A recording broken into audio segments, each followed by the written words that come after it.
সংস্কৃতির নামে, ফ্যাশনের নামে, বিনোদনের নামে, উপন্যাসের নামে, কনসার্টের নামে অশ্লীলতা আছে না নাই?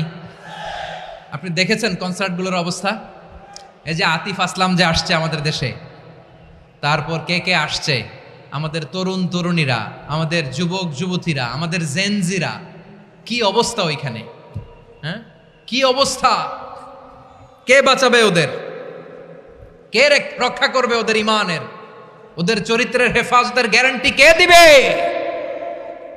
কনসার্টের নামে অশ্লীলতা আছে না নাই?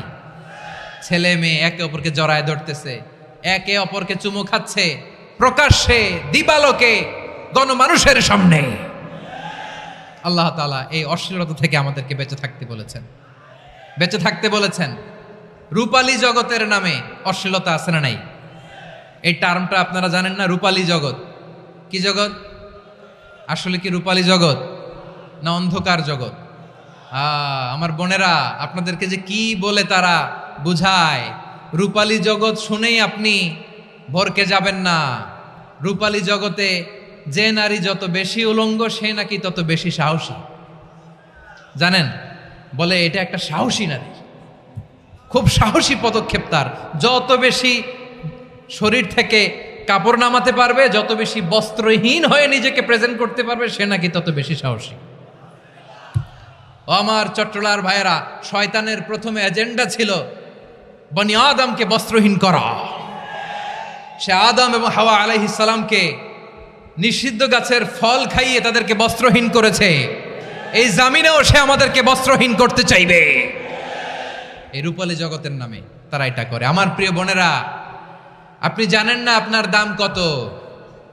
ওরা আপনাদেরকে বিজ্ঞাপনের সস্তা পণ্য বানাতে চায়।